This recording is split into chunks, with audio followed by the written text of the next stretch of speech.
The 2025 Salvator Mile is more than just another prep. It's a serious betting opportunity and a chance to spot a potential Breeders' Cup Dirt Miler before the rest of the public catches on. I'm going to break down the full field, go deep on the pace scenario, and give you some sharp picks and exotics, including a horse that's being completely overlooked. The race is going to be run over a mile on dirt. It's a $150,000 Grade 3 for 3-year-olds and up. Held on Saturday, June 14th at Monmouth Park. It's part of the Haskell Preview Day card.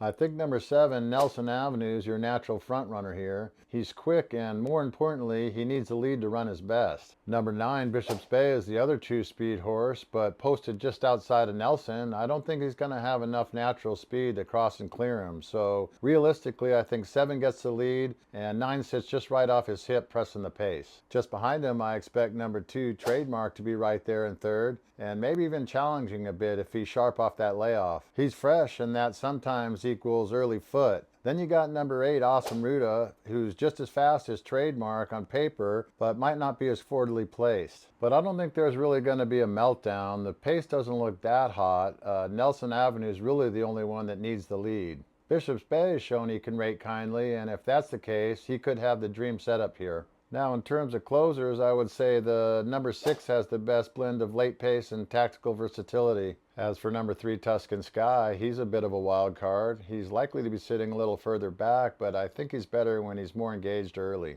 His best race came sitting just off of 46 4/2, which isn't exactly slow, and I'd love to see him tactical and not pace reliant in this one. The bottom line is the 7 sets the tempo, the 9 presses and gets first run, and the others will have to close into a fairly moderate pace. That could really favor anyone sitting second or third early. It's going to come down to trip and turn a foot at the top of the stretch. If you like sharp picks and honest analysis, make sure to subscribe and grab my free weekly picks linked in the description. Number 1, Anti-Gravity, is a little light on the speed figure and honestly does his best running when he's on Lasix, and he's not getting that here. He's coming off a bit of a break, about 65 days, and he really needs a pace collapse to be effective. The problem is I just don't think he's fast enough, especially stepping up in class from the softer spots. For me, he's going to be a pass in this group. Number 2, Trademark's best form came as a 4-year-old, but we're a couple seasons removed from that now. At his best, he's capable of making noise in a race like this, but that level just hasn't been there lately.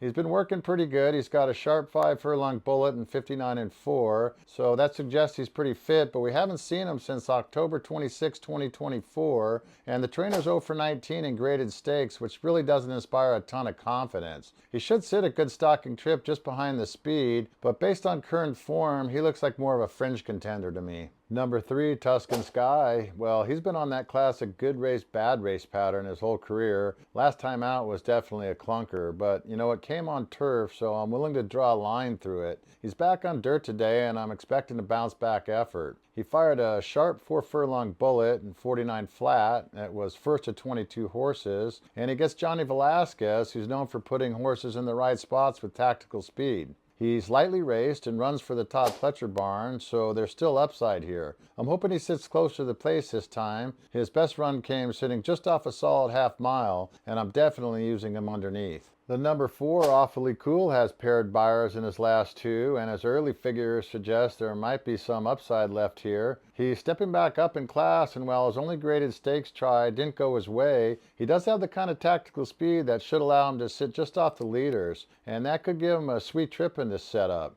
He also has more experience as the middle distance than anyone else in the field, so it wouldn't be a shock if he runs well, but for me, there's others in this field with more upside. The number 5, Surface to Air, is coming off just under a 6-month layoff, and I think he would need a major pace meltdown, big improvement, and a class jump to even contend here. You know, he's had 11 different jockeys and 19 starts, which doesn't really inspire confidence in the horse, and his best effort came with Lasix. He won't get that today, so it's hard to make a case for him. For me, he really has no shot here. Vitality ran a career best coming back as a 4-year-old, which is always a positive sign. He's making his second start off the layoff and is more lightly raced than most in here, so there's still upside. That being said, though, he was overmatched in his last graded try, and he's coming off Lasix, something he previously regressed without. His recent works are pretty sharp, but this feels like deep water. You know, I wouldn't be shocked if he outruns his expectations, but I won't be using him here. Nelson Avenue ran a top 2 figure 5 races back, but he's faltered in every start since. Feels like those efforts might have taken something out of him, and he's best when he makes the lead.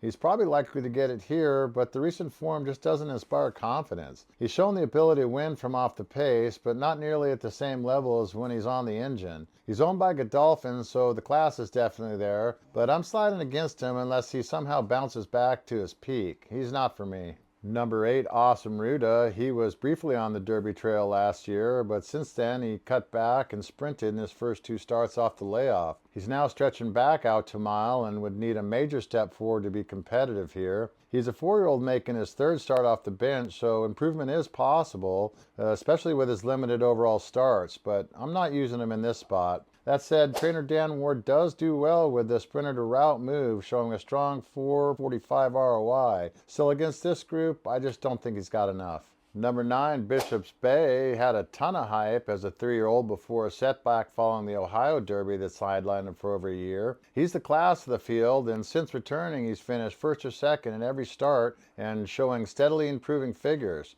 Now he's going to make his 3rd start off the layoff for the red-hot Brad Cox barn, and he comes here with the fastest last-out buyer in the field, so he still has plenty of upside. He's lightly raced with 6 wins and 9 starts, never worse than a 2nd, and I think this 1-mile trip may actually be his ideal distance. With Flavian Pratt aboard, he's projected to sit a perfect stocking trip, likely just outside of Nelson Avenue in the 2-path, and get first run into the stretch. The morning line odds haven't been released yet, but he'll be the clear favorite, and for good reason. My top pick, number 9, Bishop's Bay. He's the class of the field and in peak form 3rd off the layoff. He's never finished worse than 2nd in his career and projects to sit right off the pace. Trained by Brad Cox and ridden by Flavian Pratt, he owns the fastest last out speed figure, and he has definitely room to improve. He's my top pick and clearly one to beat. Second is the number 3, Tuscan Sky. I'm expecting a big run here. He's come off a good race, bad race pattern, and he's coming off a clunker on turf, so a bounce back makes sense. He's lightly raced and trained by Todd Pletcher with Johnny V aboard. His best run came sitting just off a solid pace. If he's placed more tactically today, he can absolutely hit the exacta and even contend for the win if things fall right. My sleeper pick's going to be the number 4 horse, Awfully Cool. Paired buyers with a slight cutback and solid back class. He's run this distance more than most in the field and could get a great trip sitting just off the speed. He'll be overlooked due to the lower profile connections, but he's competitive on paper. I won't be using him in my main plays, but if you're looking for a long shot to spice up your exotic, he's definitely the one. Thanks for watching. If you're into horse racing picks, previews, and strategies all season long, hit that subscribe button and turn on your notifications so you don't miss a thing. And make sure to look at my free weekly picks. The links in the description below. Thanks for watching Trackside Profits, and I'll see you at the track.